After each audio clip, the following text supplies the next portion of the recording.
आज मैं आपको एक ऐसे टापू के बारे में बताने जा रहा हूँ जहाँ पर समुद्री राक्षस रहते हैं और इंसान उनका शिकार करते हैं और कभी कभी इंसान खुद भी शिकार बन जाते हैं। वह के लोग अपने जहाजों पर निकलते हैं समुद्री राक्षसों को मारने के लिए। ज्यादा वक्त न लेते हुए चलिए मूवी को शुरू करते हैं। शुरुआत में ये लड़की अनाथ आश्रम से भागने के लिए दीवार पर चढ़ रही है क्योंकि यहाँ से भागकर वो भी राक्षस का शिकार करना चाहती रही और खिड़की खोलकर वहाँ से भाग जाती है। ये शिकारियों की टोली आज समुद्र में एक विशाल मॉन्स्टर को मारने आए हैं।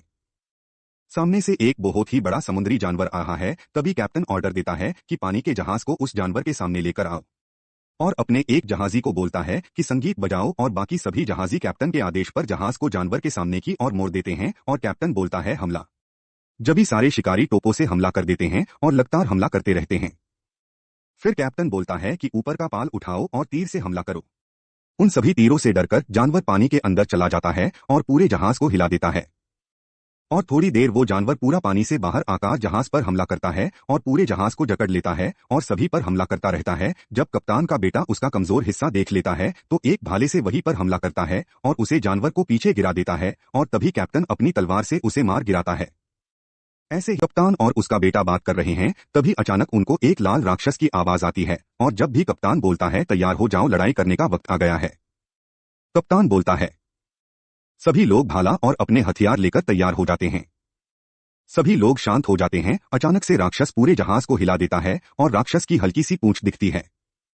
उसके बाद राक्षस अपना फिन निकालकर जहाज की तरफ बढ़ता है और फिर वो पूरा ही पानी से बाहर निकल जाता है और सभी जहाजी उस पर पलटवार करते हैं तो वो जहाज की एक साइड पर टक्कर मारकर पानी में वापस चला जाता है और फिर वो राक्षस अपने साथ पूरे जहाज को लेकर भागने लगता है और भागते ही भागते वो अचानक से पानी में वापस चला जाता है और अंदर जाकर पानी में भवंडर लाने के लिए गोल गोल घूमने लगता है। लेकिन कप्तान फिर भी अपनी जान की परवाह किए बिना उसे मारने की कोशिश करता रहता है। लेकिन जगह पर एक नन्ही बच्ची राक्षस से बंधी रस्सी को काटकर सबकी जान बचा लेती है और कप्तान का बेटा और वो नन्ही बच्ची पानी में गिर जाती है और अचानक से राक्षस अपना बड़ा मुंह खोलकर उन्हें खा जाता है।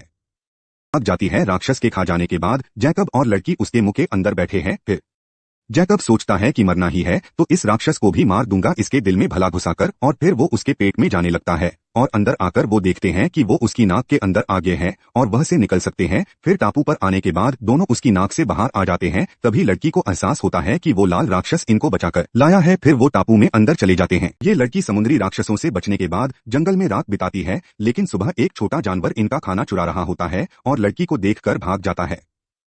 फिर लड़की उसके पीछे जाकर उसे खाना खिलाती और वो जानवर अपना बड़ा मुंह खोलकर उसे खा जाता है और फिर लड़की उसे अपने साथ लेकर चलती है। तभी उसका तीर एक राक्षस के अंडे पर पड़ जाता है। फिर वो जैसी ही नजर घुमाती है तो बहुत सारे अंडे होते हैं।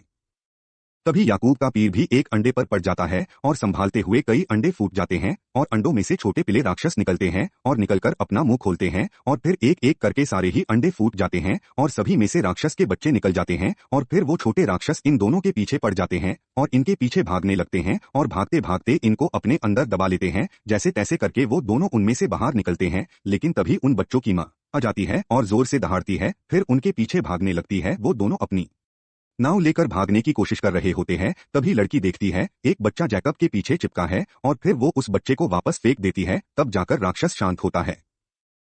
पीले राक्षस से बचने के बाद जैकब और ये लड़की अपनी नाव में बैठकर आगे जाने का प्लान कर रहे हैं। जैकब अपनी बड़ाई कर रहा है लेकिन तभी जैकब के पीछे एक बहुत बड़ा केकड़ा मॉन्स्टर आ जाता है। अपने विशाल हाथों से वो पूरी नाव उठा लेता है। तभी लड़की नीचे गिर जाती है और केकड़ा नाव खाने लगता है जिसमें जैकब भी बैठा है। धीरे धीरे करके वो अपने सैकड़ों दांतों की मदद से नाव को अपने मुंह में खींचने लगता है। जैकब उससे बचने की हर कोशिश कर रहा है लेकिन तभी वहाँ पर लाल राक्षस आ जाता है जिसको देखकर केकड़ा डर जाता है और नाव छोड़ देता है। जैकब वापस समुद्र में आ गिरता है और फिर दोनों में लड़ाई होने लगती है। लाल राक्षस अपने मुंह पर लगे सींग से जबरदस्त वार करता है जिससे केकड़े के ऊपर फंसी लड़की फिसल जाती है। केकड़ा एक बहुत बड़े पहाड़ पर चढ़ जाता है और लाल राक्षस उसके पीछे पहाड़ पर चढ़ने की कोशिश करता है और अपने मुंह पर लगी सींग से पहाड़ पर गोल गोल घूमकर पहाड़ को खुरच देता है। लेकिन केकड़ा उसको अपने हाथों से जकड़ लेता है। वही जैकब करने को तैयार है। तभी लड़की केकड़े की आंख पर वार कर देती है और लाल राक्षस बच जाता है।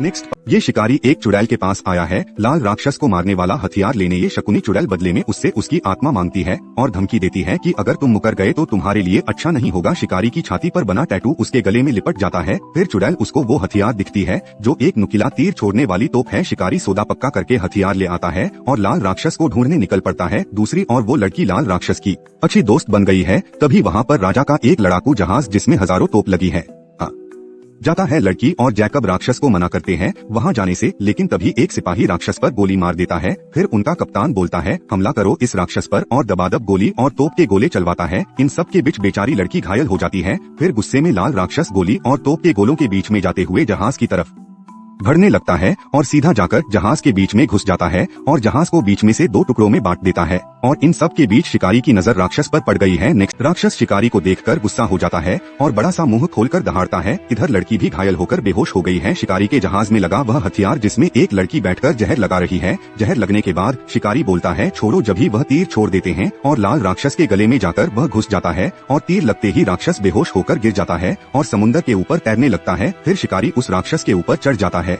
और उसकी आंख के पास जाता है। फिर शिकारी जहर लगे भाले को निकालकर समुद्र में फेंक देते हैं ताकि वो पूरा न मरे, सिर्फ बेहोश हो जाए। फिर राक्षस को रस्सी से बांधकर अपने साथ ले जाने लगते हैं। सभी शिकारी जैकब को आते हुए देखता है और उन्हें भी साथ ले लेता है और जहाज से राक्षस को ले जाने लगते हैं राजा के पास। फिर वह राजा के महल तक पहुंच ही जाते हैं। राक्षस को लेकर जैसे ही वह अंदर घुसते हैं सब लोग खुश हो जाते हैं कि उन्होंने राक्षस मार दिया। लेकिन तभी एक शिकारी लड़की राक्षस की रस्सी काट देती है। उसको बचाने के लिए राक्षस उठता है लेकिन बेहोशी की हालत में दोबारा से गिर जाता है। लेकिन अब राक्षस पूरी तरह होश में आ चुका है और शिकारी को देखकर उसकी तरफ बढ़ रहा है। नेक्स्ट अब यह राक्षस पूरी तरह होश में आ चुका है और गुस्से में शिकारी की तरफ बढ़ने लगता है। शिकारी पास में पड़ा एक भाला लेकर खड़ा हो जाता है उससे लड़ने के लिए, लेकिन वह बहुत शक्तिशाली है और पूरी जमीन ही उखाड़ देता है। शिकारी जैसे तैसे अपनी जान बचाकर भागता है।